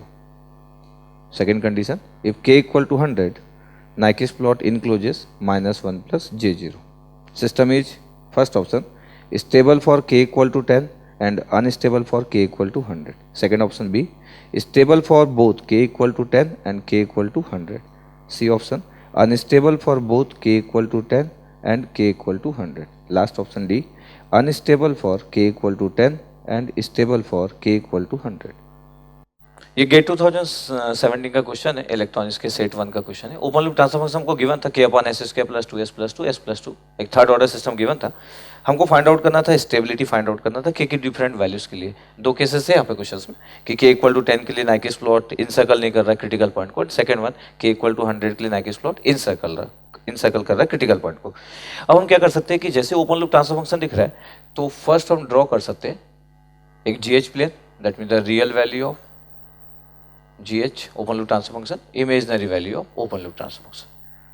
एक थर्ड ऑर्डर सिस्टम है, एक थर्ड ऑर्डर सिस्टम में आप देख सकते हो कि जैसे हम Nyquist प्लॉट ड्रॉ कर रहे हैं, तो पहले मैं पोलर प्लॉट ड्रॉ कर लेता हूँ, that mean the positive value of frequency के लिए ड्रॉ कर लेता हूँ। ओमेगा इक्वल टू 0 से लेकर ओमेगा इक्वल टू इनफाइनाइट की वैल्यू अगर मैं पुट कर रहा हूँ, तो आप देख सकते हो कि ये जो सिस्टम है थर्ड ऑर्डर सिस्टम में, ओमेगा इक्वल टू अगर मैं 0 पुट करूँगा, that means s equal to 0 में क्या वैल्यू दिख रहा है आपको, k/4 दिख रहा है। यहाँ पे हमको पता होना चाहिए कि एंगल 0 डिग्री होता है, यहाँ पे एंगल हमारे पास -90 डिग्री होता है, -180 डिग्री, -270 डिग्री यहाँ पास एंगल है। अब देख रहे हैं कि ओमेगा इक्वल टू 0 पे आपके पास k की, हमारे पास जो value open loop transfer function की कितना दिख रहा है आपके पास, s इक्वल टू 0 पे k/4। ओमेगा इक्वल टू अगर मैं इनफाइनाइट पुट कर रहा हूँ, तो मैग्नीट्यूड की जो वैल्यू होगी आपके पास, वो वैल्यू होगी आपके पास 0, तो मैग्नीट्यूड की वैल्यू 0 इस वाले पॉइंट्स पे आएगा। और अगर मैं एंगल की बात करूँ, तो थर्ड ऑर्डर सिस्टम है, एक थर्ड ऑर्डर सिस्टम में मैक्सिमम एंगल कितना होता है, -90 × 3, दैट मीन तो -270 डिग्री। अब अगर मैं इसका पोलर प्लॉट पहले प्लॉट कर लेता हूँ कि k/4 से स्टार्ट कर रहा हूँ, ये पोलर प्लॉट हुआ, omega equal to 0 + 2, omega equal to infinite plus 0 plus पे एंगल कितना आपके पास 0 डिग्री, ओमेगा इक्वल टू 0 पे angle 0, omega equal to infinite पे एंगल -270, तो -270 आ गया। मैग्नीट्यूड ओमेगा इक्वल टू 0 पे मैग्नीट्यूड अगर आपके पास आ रहा है k/4 और ओमेगा इक्वल टू इनफाइनाइट पे मैग्नीट्यूड 0। अब इसका अगर मैं मिरर इमेज की बात कर रहा हूँ, तो इसका मिरर इमेज क्या होगा, ये मिरर इमेज हो गया।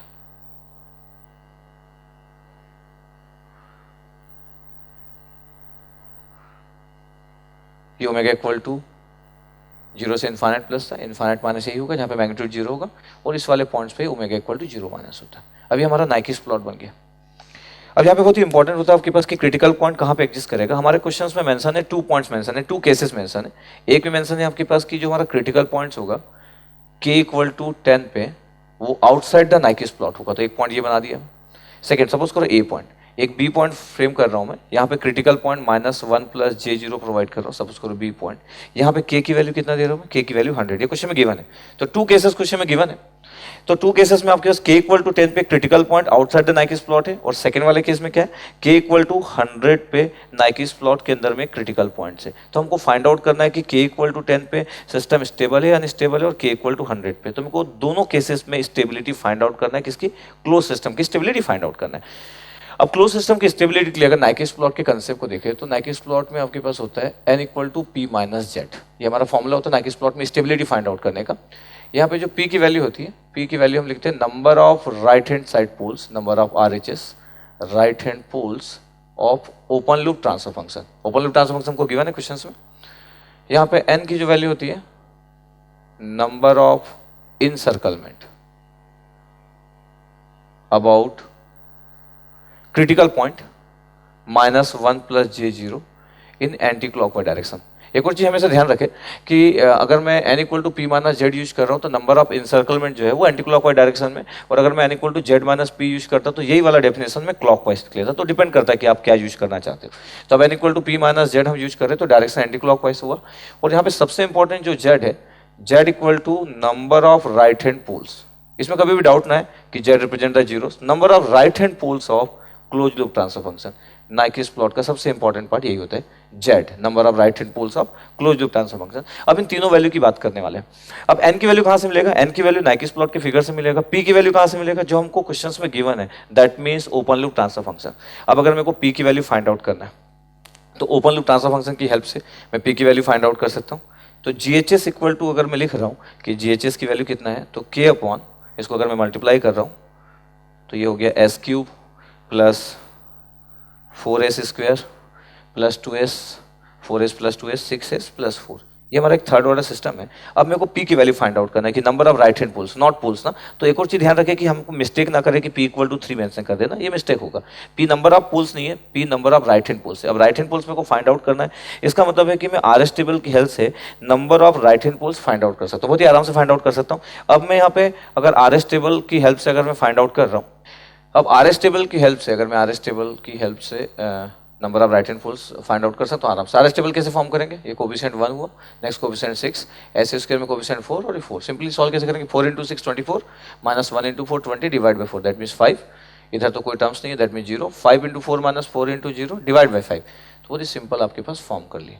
अब RS टेबल की हेल्प से हम number of right hand poles कैसे फाइंड आउट कर सकते हैं, बहुत ही सिंपल रहता है। Number of sign changes in first column of RS table represent the number of right hand poles of open loop transfer function. अब देख सकते हो इस RS टेबल में नंबर ऑफ साइन चेंजेस हो रहा है कि नहीं हो रहा। अगर नंबर ऑफ साइन चेंजेस नहीं हो रहा है, इसका मतलब है कि फ्रॉम RS टेबल p की वैल्यू कितना आ गया आपके पास 0, number of right hand poles from RS table. अब RS टेबल से हम फाइंड आउट कर लिए number of right hand poles find out कर लिए। अब हमको देखना था कि A पॉइंट्स और B पॉइंट्स पे क्या हो रहा है। अब हमारे पास फॉर्मूला आता है आपके पास, केस 1 था, case 1 equal to n equal to p minus Z में अगर मैं बोल रहा हूँ कि n की वैल्यू कितना होगा, तो A पॉइंट जो क्रिटिकल पॉइंट है k इक्वल टू 10 पे, ये जो क्रिटिकल पॉइंट था ये नाइकिस प्लॉट से आउटसाइड है। अब नाइकिस प्लॉट से अगर आउटसाइड है, इसका मतलब n की वैल्यू कितना हो गया हमारे पास 0, और p की वैल्यू हमारे पास कितना था 0, और z अगर मैं फाइंड आउट कर रहा हूँ तो z की वैल्यू 0 हो गया। और z इक्वल टू 0 मतलब CLTF जो क्लोज लूप ट्रांसफर फंक्शन है वो स्टेबल होगा। अब थोड़ी देर पहले डिफाइन किया था कि z represent the number of right hand poles of close loop transfer function, जिसको हमको फाइंड आउट करना है। पर इस क्वेश्चन में क्या दिख रहा है कि z की वैल्यू 0, इसका मतलब है कि जो k इक्वल टू 10 के लिए हमारा जो सिस्टम होगा वो स्टेबल होगा। अब मेरे को सेकंड केस की बात करना है। अब सेकंड केस में मेरे को RS टेबल की नीड नहीं है क्योंकि p की वैल्यू मैं फाइंड आउट कर चुका हूँ। तो मेरे को केस नंबर 2 की अगर बात करना है, जस्ट मैं यहीं पर ड्रॉ कर रहा हूँ। केस नंबर 2 में अगर मैं again n equal to p minus Z अगर परफॉर्म कर रहा हूँ, अब यहाँ पे बहुत ही इंपॉर्टेंट है कि n की वैल्यू क्या होगी। अब ध्यान से देखेंगे कि नंबर ऑफ इनसर्कल मेरे को फाइंड आउट करना है, number of encirclement about this critical point. अब हो क्या रहा है, अगर ध्यान से अगर देखो तो ये वाला जो रीजन दिख रहा है स्मॉल सर्कल आपके पास, स्मॉल क्लोज पाथ आपके पास, ये 1 है इन द क्लॉकवाइज डायरेक्शन, तो 1 क्लॉकवाइज डायरेक्शन, ये 1 क्लॉकवाइज हुआ। सेकंड वाले में देखोगे आपके पास, तो इस वाले पॉइंट से अगर मैं कवर कर रहा हूँ, ये रेड कलर दिख रहा है आपको और ये ब्लैक कलर दिख रहा है, यहाँ पे भी आपके पास इसी पॉइंट्स पे आ गए, इसका मतलब ये भी क्लॉकवाइज। तो ये क्रिटिकल पॉइंट इस जगह पे दो बार इंसर्कलमेंट हो रहा है, 2 टाइम्स इंसर्कलमेंट हो रहा है, एक ये वाला पार्ट और एक ये वाला पार्ट, तो 2 इंसर्कलमेंट हो रहे हैं, वो भी क्लॉकवाइज डायरेक्शन में। जबकि हम डिफाइन किए कि n जो रिप्रेजेंट करता है number of encirclement about critical point in anti clockwise direction. अब ये क्लॉकवाइज डायरेक्शन है तो 2 इंसर्कलमेंट है, बट एंटी क्लॉकवाइज के कारण साइन चेंज, तो -2। p की वैल्यू ऑलरेडी हमको पता था फ्रॉम द RS टेबल, तो p की वैल्यू कितना 0।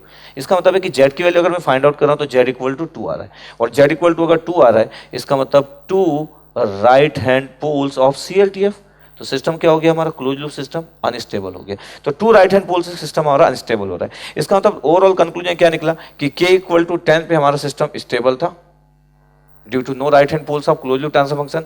k इक्वल टू 100 पे हमारे पास z की वैल्यू 2 निकला, दैट मीन सिस्टम क्या था, अनस्टेबल। तो जो क्वेश्चन था इस साल 2017 का, उसमें था आपका सिंपल कि k इक्वल टू 10 से लेके k इक्वल टू 100 में हमारा सिस्टम क्या हो रहा था, हमारा सिस्टम स्टेबल सिस्टम से अनस्टेबल सिस्टम में कन्वर्ट हो जा रहा। तो सिंपल नाइकिस प्लॉट के बेसिक कंसेप्ट पे बेस्ड था, ठीक है, तो आराम से आप सॉल्व कर सकते थे। A unity feedback control system is characterized by the open loop transfer function g of s equal to 10k into s plus 2 divided by s cube plus 3s square plus 10. The Nyquist path and the corresponding Nyquist plot of g of s are shown in the figure. If k is varying from 0 to 1, then the number of poles of the closed loop transfer function that lies in the right hand side of S plane is। ये gate 2017 का question है, set number 2 का electronics branch का question है। ये question simply नाइकिस plot पे based है। Open loop transfer function यहाँ पे मेंशन था और एक नाइकिस प्लॉट का फिगर गिवन था, तो नाइकिस प्लॉट का फिगर जस्ट मैं ड्रॉ किया आपके पास, ये क्वेश्चंस में ऑलरेडी गिवन था। एक और आपके पास नाइकिस कंटूर था, उसकी नीड नहीं बनाने की, यहाँ पे सिंपल नाइकिस कंटूर के बारे में इन्फॉर्मेशन था कि नाइकिस कंटूर का फिगर गिवन था। अब इसमें फाइंड आउट क्या करना था आपके पास, के का रेंज था, देख सकते हो के कंडीशनल सिस्टम है, के लगा हुआ आपके पास, तो मेंशन था आपके पास कि if 0 to k, if k is varying from 0 to 1, then the number of poles of the closed loop transfer function that lies right hand side of the S plane। इसका मतलब हमको right hand poles of CLTF find out करना है। अब right hand poles of CLTF अगर मेरे को find out करना है तो सिंपल जो कंसेप्ट है नाइकिस प्लॉट का, n equal to p minus Z, ये हमारे पास रिजल्ट होता है नाइकिस प्लॉट में, n equal to p minus Z. इसमें अब आपके पास 3 टर्म्स की बात कर लेते हैं कि क्या क्या टर्म्स होते हैं। अगर मैं p को डिफाइन करूं तो p equal to number of poles नहीं होता, p equal to number of right hand poles, important है right hand poles terminology, the number of right hand poles of open loop transfer function, कि open loop transfer function में number of right hand poles कितने होंगे। Second यहाँ पे जो n defined होता है, n होता है number of encirclement, number of encirclement about critical point, about critical point, that means -1 plus j0 in anti clockwise directions. अगर मैं फॉर्मूला यूज कर रहा हूँ n equal to p minus Z, तो this formula is valid for anti clockwise direction. अगर मैं formula z minus p लिखता हूँ तो ये फॉर्मूला किसके लिए वैलिड होगा, क्लॉकवाइज डायरेक्शंस के लिए, दैट मीन्स द क्लॉकवाइज में इंसर्कलमेंट होगा। और थर्ड आपके पास है जो क्वेश्चन पूछा गया z, तो z इक्वल टू होता है number of right hand poles, number of right hand poles of CLTF close loop transfer function. तो हमारा जो क्वेश्चन है आपके पास z फाइंड आउट करना है, number of right hand poles of close loop transfer function. तो सिंपल से आपको z की वैल्यू फाइंड आउट करना है, सिंपल एक फॉर्मूला यूज करना है n equal to p minus Z. अब p का इन्फॉर्मेशन कहाँ से मिलेगा, जो क्वेश्चन में गिवन है ओपन लूप ट्रांसफर फंक्शन, यहाँ से हम p फाइंड आउट कर लेंगे, और नंबर ऑफ इंसर्कलमेंट यहाँ से हम फाइंड आउट कर लेंगे इस जगह से। अब क्वेश्चन में अगर आप ध्यान से देखोगे तो मेंशन है कि k की वैल्यू 0 से 1 है, तो k की वैल्यू कोई भी सिलेक्ट कर लो आप, 0 से 1, 0 से 1 में आपके पास 0.5 या 0.6 कोई भी वैल्यू अगर हम सिलेक्ट कर रहे हैं, इसका मतलब 0 से 1 अगर k की वैल्यू है तो critical point, definitely critical point outside the Nyquist plot है। ये नाइकिस प्लॉट का फिगर बना हुआ आपके पास। अब ये क्रिटिकल पॉइंट अगर आउटसाइड द नाइकिस प्लॉट है, इसका मतलब हुआ कि नंबर ऑफ इंसर्कलमेंट तो होगा नहीं, तो इस वाले क्रिटिकल पॉइंट के लिए अगर मैं बोलूं कि नंबर ऑफ इंसर्कलमेंट होगा आपके पास कितना, 0, तो no encirclement about the critical point. But हमेशा याद रखें कि ऐसा नहीं कि नंबर ऑफ इंसर्कलमेंट अगर 0 है इसका मतलब सिस्टम में विल बी स्टेबल। अभी हमको number of open loop transfer functions के बारे में बात करना है जो क्वेश्चन में गिवन है, g ऑफ s के बारे में गिवन है। तो अभी हम यहाँ से ओपन लूप ट्रांसफर फंक्शंस की वैल्यू फाइंड आउट करेंगे कि ओपन लूप ट्रांसफर फंक्शन से कितने पोल्स राइट हैंड साइड में, और फिर यहाँ से हम n इक्वल टू 0 से कंपेयर करेंगे। अब इसको कैसे सॉल्व कर सकते हैं कि g ऑफ s की वैल्यू गिवन है 10k s plus 2 upon s cube plus 3s square plus 10। अब एक और चीज ध्यान रखें कि 1 plus G of S perform ना करें, हमको सिंपल इसके पोल्स चाहिए, दैट मीन्स ये जो कैरेक्टरिस्टिक इक्वेशंस होगा एक ओपन लूप ट्रांसफर फंक्शंस का, ये इसके पोल्स डिस्क्राइब करेगा। तो सिंपली इसी इक्वेशंस को आप RS टेबल में फ्रेम कर लीजिए। कोफिशिएंट्स क्या क्या हो रहे हैं, एस क्यूब का कोफिशिएंट 1 है, एस का कोफिशिएंट दिख रहा है क्या आपके पास, नहीं, दैट मीन्स एस का कोफिशिएंट 0, और एस स्क्वायर का कोफिशिएंट 3, और अगेन इवन टर्म्स आपके पास 10। तो जीरो इंपॉर्टेंट था कि s का जो ऑड पावर है उसका नेक्स्ट कोएफिशिएंट नहीं था जीरो। अब अगर मैं सिंपली सॉल्व कर रहा हूँ 10 into zero zero minus 1 into 10 divide by आपके पास 3, तो कितना आपके पास रिजल्ट हो गया -10/3। 3 into zero minus 1 into 10 divide by 3 -10/3, this term zero, -10/3 into 10 into 3 into zero, तो रिजल्ट कितना हुआ नेक्स्ट आपके पास 10।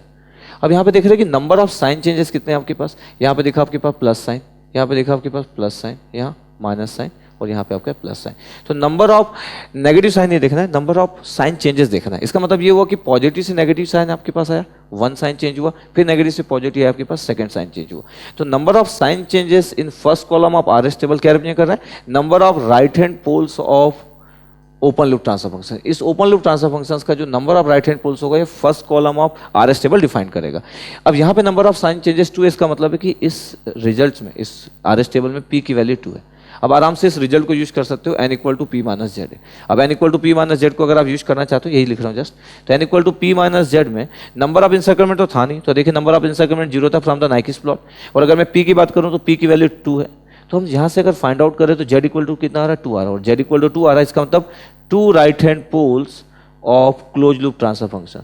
तो अगर k की वैल्यू अगर इतना आपके पास, कंडीशनल क्वेश्चन था कि from the value of k is varying from 0 to 1, तो इस क्वेश्चन के लिए जब k 0 to 1 वेरी कर रहा है तो number of right hand poles कितना आ रहा है 2 आ रहा है। इसका मतलब in this case close loop system will be unstable system.